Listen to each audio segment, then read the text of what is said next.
കഴിഞ്ഞ വീഡിയോയിൽ law of chemical കോമ്പിനേഷൻസിനെ പറ്റിയാണ് പറഞ്ഞത്. അതിൽ തന്നെ നമ്മൾ ലോ ഓഫ് കൺസർവേഷൻ ഓഫ് മാസും ലോ ഓഫ് ഡെഫിനിറ്റ് പ്രൊപ്പോർഷനും വിശദമായിട്ട് തന്നെ പഠിച്ചിരുന്നു. ഇനി അതിൽ അടുത്ത ലോ ആണ് നമ്മൾ ഇന്ന് നോക്കാൻ പോകുന്നത്. First one, law of multiple proportions. അപ്പോൾ law of multiple proportions propose ചെയ്തത് ആരാണെന്ന് നമ്മൾ കഴിഞ്ഞ വീഡിയോ തന്നെ പറഞ്ഞിട്ടുണ്ട്. ജോൺ ഡാൾട്ടൺ എന്ന് പറഞ്ഞ സയൻറ്റിസ്റ്റാണ് ഈ ലോ പ്രൊപ്പോസ് ചെയ്തിരിക്കുന്നത്. John Dalton. ഓക്കെ, അപ്പോൾ ലോ ഓഫ് മൾട്ടിപ്പിൾ പ്രൊപ്പോർഷൻ എന്ന് പറയുമ്പോൾ തന്നെ when two elements combine to form more than one compound, അപ്പോൾ എങ്ങനെയാണ് സംഭവിക്കുക എന്നുള്ള കാര്യമാണ് ഇവിടെ ഡിസ്കസ് ചെയ്യുന്നത്. അതായത് രണ്ട് എലിമെന്റ്സ് കമ്പൈൻ ചെയ്തിട്ട് ഒന്നിൽ കൂടുതൽ കോമ്പൗണ്ട്സ് ഉണ്ടാവുകയാണെങ്കിൽ. ഓക്കെ, അപ്പോൾ അങ്ങനത്തെ കേസസ് നമുക്ക് നോക്കാം. ഹൈഡ്രജൻ പ്ലസ് ഓക്സിജൻ, ഹൈഡ്രജനും ഓക്സിജനും കൂടെ കമ്പൈൻ ചെയ്തിട്ട് എന്താവണം, ഒന്നിൽ കൂടുതൽ കോമ്പൗണ്ടുകൾ ഉണ്ടാവണം. അപ്പോഴാണ് ഈ ലോ അതിൽ അപ്ലിക്കബിൾ ആയിട്ട് വരിക. അപ്പോൾ ഒരെണ്ണം നിങ്ങൾക്കറിയാം, വാട്ടർ. ഫോമുല എഴുതുന്നില്ലെങ്കിൽ കുഴപ്പമില്ല, വാട്ടർ എന്ന് എഴുതിയാലും മതി. Okay, water. മറ്റേത് നിങ്ങൾക്കറിയാം, ഹൈഡ്രജൻ പെറോക്സൈഡ്. Hydrogen peroxide. ഒന്ന് വാട്ടറാണ്, മറ്റേത് ഹൈഡ്രജൻ പെറോക്സൈഡ് ആണ്. ഹൈഡ്രജനും ഓക്സിജനും തമ്മിൽ കമ്പൈൻ ചെയ്തിട്ട് വാട്ടർ ഉണ്ടാകുന്നു. ഒപ്പം തന്നെ ഹൈഡ്രജൻ പെറോക്സൈഡ് ഉണ്ടാകുന്നു. ഇനി വാട്ടർ നോക്കൂ, H2O അല്ലേ? H2Oയിൽ ഹൈഡ്രജനും ഓക്സിജനും തമ്മിൽ കമ്പൈൻ ചെയ്തിരിക്കുന്ന മാസ് റേഷ്യോ എത്രയാണ്? 2:16 ആണ്. ഓക്കെ, ഇനി അതിൻ്റെ താഴെ ഞാൻ ഹൈഡ്രജൻ പെറോക്സൈഡിൻ്റെ ഫോമിൽ എഴുതുകയാണ്, H2O2. ഇവിടെ കമ്പൈൻ ചെയ്തിരിക്കുന്ന മാസ് റേഷ്യോ എത്രയാണ്? 2:32 ആണ്. അപ്പോൾ നമുക്കിതിൽ നിന്ന് കാണാൻ കഴിയും, ഈ രണ്ട് കോമ്പൗണ്ടിലെയും ഹൈഡ്രജൻ്റെ മാസ് റേഷ്യോ സെയിം ആണ് അല്ലേ? രണ്ട് കോമ്പൗണ്ടിലെയും ഹൈഡ്രജൻ്റെ മാസ് റേഷ്യോ സെയിം ആണ്, പക്ഷേ ഓക്സിജൻ്റെ ഡിഫറെൻ്റ് ആണ് അല്ലേ? അപ്പോൾ ഈ സെയിം ഡിഫറെൻ്റ് ആയിരിക്കുന്ന ഓക്സിജൻ്റെ മാസ് റേഷ്യോ ഒന്നാമത്തെ കോമ്പൗണ്ടിൽ നിന്ന് രണ്ടാമത്തെ കോമ്പൗണ്ടിലേക്ക് എടുക്കുക. Ratio of oxygen from first compound to second compound, അത് നമുക്ക് എത്ര കിട്ടുക? ആദ്യത്തേൽ 16ഉം രണ്ടാമത്തേൽ 32. അപ്പോൾ ratio of oxygen from first compound to second compound നമുക്ക് എത്ര കിട്ടുന്നു? 16:32, ദാറ്റ് ഈസ് 1:2. ഓക്കെ, ഇങ്ങനെ ഉണ്ടാകുന്ന പല കോമ്പൗണ്ടുകളിലും ഇത് തന്നെയാണ് സംഭവിക്കുന്നത്. ഈ hydrogen plus oxygen gives water and hydrogen peroxide എന്ന് പറഞ്ഞ പോലെ കാർബൺ ഓക്സിജനും തമ്മിലാണ് കമ്പൈൻ ചെയ്യുന്നതെങ്കിലോ നമുക്ക് കിട്ടുന്ന രണ്ട് കോമ്പൗണ്ട്സ് ഏതൊക്കെയാണ്? ഒന്ന് കാർബൺ മോണോക്സൈഡ്, മറ്റേത് കാർബൺ ഡൈ ഓക്സൈഡ്. ഇവിടെ കാർബണിൻ്റെ പെർസെൻറ്റേജ് രണ്ടിൽ സെയിം ആണ് അല്ലേ? ഇവിടെ 12:16 ആണ്, കാർബൺ ഡൈ ഓക്സൈഡിൽ 12:32 ആണ്. കാർബണിൻ്റെ ഫിക്സഡ് ആണ്. അപ്പോൾ ഇനി നമ്മൾ എന്ത് ചെയ്യുന്നു? Ratio of oxygen from first compound to second compound നമ്മൾ എടുക്കുമ്പോൾ 16:32, ദാറ്റ് ഈസ് അഗെയിൻ 1:2. ഇതിൻ്റെ സ്റ്റേറ്റ്മെൻറ്റ് ഇപ്പോൾ പറഞ്ഞ ഈ ഫാക്റ്റ് ഞാൻ രണ്ട് എക്സാമ്പിൾ വെച്ചിട്ട് പറഞ്ഞു. വാട്ടറും ഹൈഡ്രജൻ പെറോക്സൈഡും വെച്ച് പറഞ്ഞു, കാർബൺ മോണോക്സൈഡും കാർബൺ ഡൈ ഓക്സൈഡും പറഞ്ഞു. രണ്ട് കേസിലും രണ്ട് എലിമെൻറ്റ്സ് കമ്പൈൻ ചെയ്തിട്ട് രണ്ട് കോമ്പൗണ്ട്സ് ഉണ്ടാവുകയാണ്.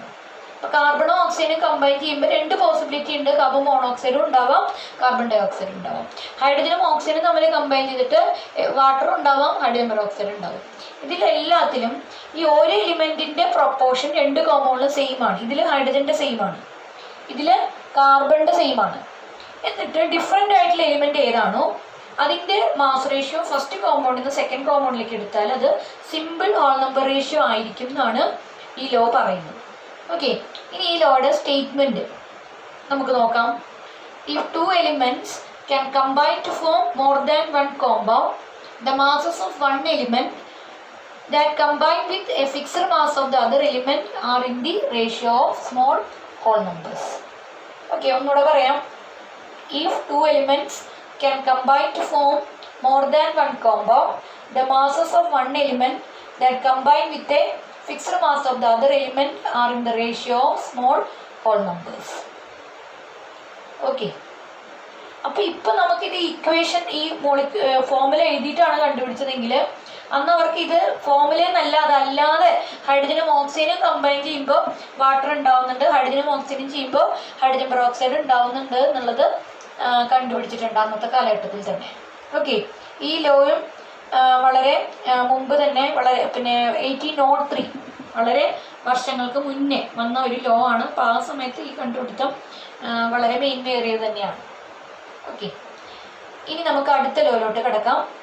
അപ്പോൾ നമ്മൾ പറഞ്ഞ definite proportion, law of definite പ്രൊപ്പോർഷൻസിലും അതുപോലെ ലോ ഓഫ് മൾട്ടിപ്പിൾ പ്രൊപ്പോർഷൻസിലും മാസ് റേഷ്യോയുടെ കാര്യമാണ് പറഞ്ഞത് എന്ന് പ്രത്യേകം ശ്രദ്ധിക്കുക. ഇതുപോലെ നമുക്ക് carbon monoxide, carbon dioxide example പറഞ്ഞു, വാട്ടർ, ഹൈഡ്രജൻ പെറോക്സൈഡ് പറഞ്ഞ പോലെ SO2, SO3, അതുപോലെ നൈട്രജൻ്റെ ഓക്സൈഡ്സ് NO, NO2, N2O പോലെയുള്ള ഓക്സൈഡ്സ് ഒക്കെ വെച്ചിട്ട് ഇതേ റൂള് നമുക്ക്, അല്ലെങ്കിൽ ഇതേ ലോ നമുക്ക് വിശദീകരിക്കാവുന്നതാണ്. ഓക്കെ, ഇനി ഞാൻ അടുത്ത ലോയിലോട്ട് കിടക്കട്ടെ. അത് വോളിയം റേഷ്യോനെ പറ്റിയാണ് അടുത്ത ലോ പറയുന്നത്. അപ്പോൾ ഇതുവരെ നമ്മൾ ഡിസ്കസ് ചെയ്ത ലോയിലൊക്കെ മാസ് റേഷ്യോ ആണ് പറഞ്ഞിരുന്നത് അല്ലേ? ഡെഫിനിറ്റ് പ്രൊപ്പോർഷനിലും അതെ, മൾട്ടിപ്പിൾ പ്രൊപ്പോർഷനിലും അതെ മാസ് റേഷ്യോനെ പറ്റിയാണ് പറഞ്ഞിരുന്നതെങ്കിൽ ഇനി നമ്മൾ പറയുന്ന അടുത്ത ലോയിൽ പറയുന്നത് എന്തിനെ പറ്റിയിട്ടാണ്? വോളിയം റേഷ്യോനെ പറ്റിയിട്ടാണ് പറയുന്നത് എന്ന് പ്രത്യേകം ശ്രദ്ധിക്കുക.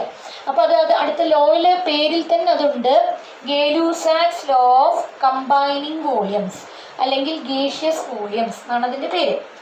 ഗേ-ലൂസാക്സ്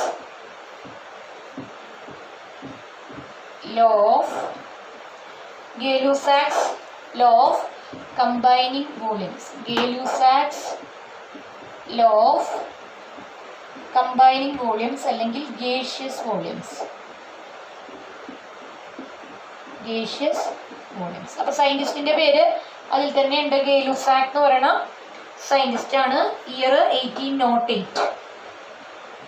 ഓക്കെ, അപ്പോൾ ഇവിടെ പറയുന്നത് നമുക്കറിയാം കുറേ അധികം റിയാക്ഷൻസിൽ റിയാക്റ്റൻസും പ്രോഡക്ട്സും ഒക്കെ ഗ്യാസസ് ആയിരിക്കും. ഇപ്പോൾ എക്സാമ്പിൾ നമ്മളിപ്പോൾ നേരത്തെ പറഞ്ഞ hydrogen plus oxygen water, 2H2 + O2 2H2. Okay, ഇതിങ്ങനെ എഴുതാം. പക്ഷെ അന്നത്തെ കാലഘട്ടത്തിൽ ഇക്വേഷൻ വെച്ചിട്ട് ഒന്നും അല്ല അവർ എഴുതിയിരിക്കുന്നത്. Hydrogen plus oxygen gives water എന്ന് തന്നെയാണ് എഴുതിയിരിക്കുന്നത്. ഇങ്ങനെ ഇക്വേഷനൊന്നും, ബാലൻസ്ഡ് കെമിക്കൽ ഇക്വേഷനൊന്നും ഒരുപക്ഷെ ആ കാലഘട്ടത്തിൽ ഉണ്ടായിരുന്നിരിക്കില്ല. അപ്പോൾ എഴുതിയിരിക്കുന്നത് ഇങ്ങനെ തന്നെയാണ്, hydrogen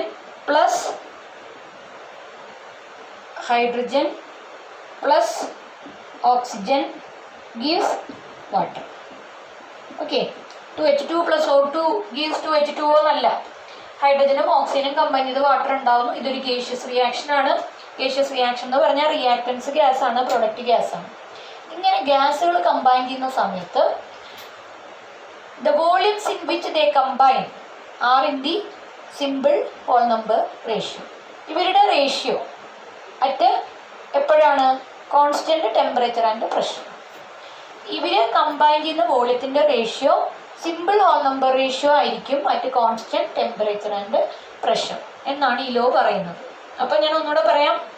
when gases combine to form gaseous products, they combine in a fixed volume ratio at a constant temperature and pressure, and the volume ratio will be simple whole number ratio.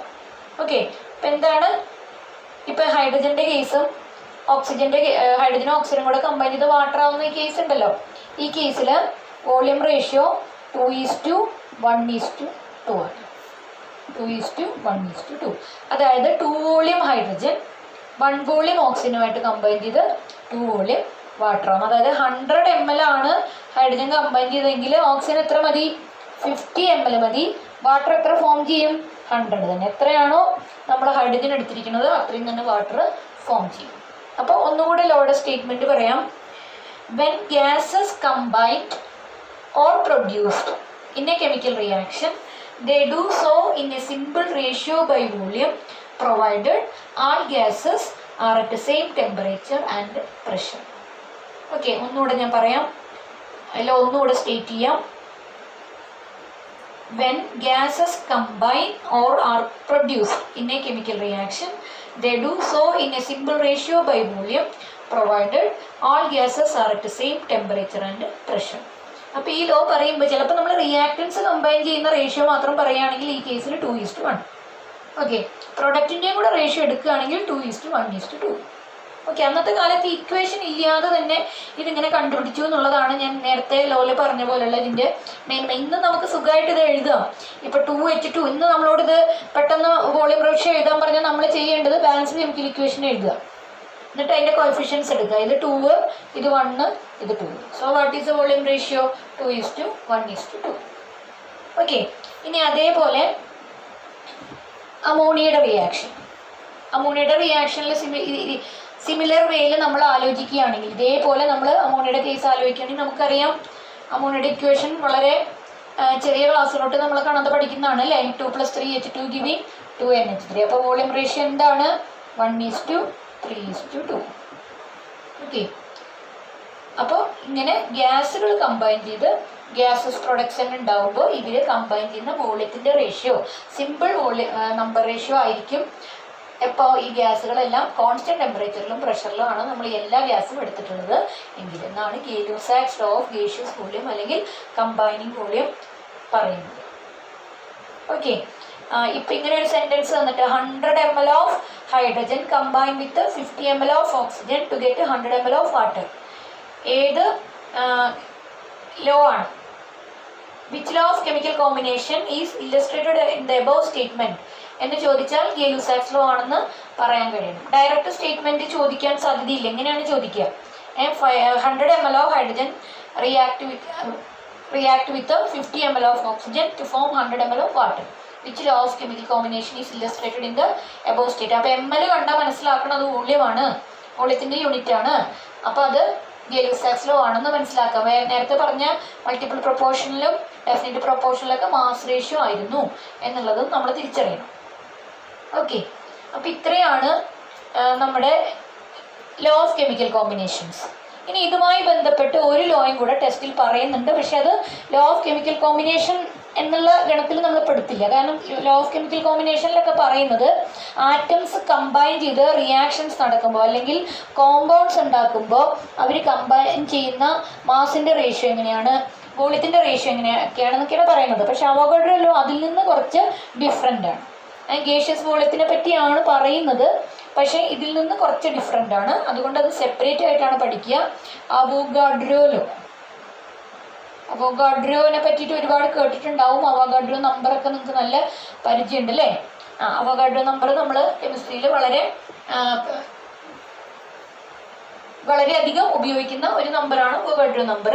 അതിൻ്റെ നമ്പറിൻ്റെ value ഒക്കെ നിങ്ങൾക്ക് അറിയാം. Na = 6.022 × 10⁻23. ഒരു മോൾ സബ്സ്റ്റൻസിൽ അടങ്ങിയിരിക്കുന്ന പാർട്ടിക്കിൾസിൻ്റെ എണ്ണമാണ്. ഇനി എന്താണ് അവോഗാഡ്രോ ലോ എന്ന് നോക്കാം.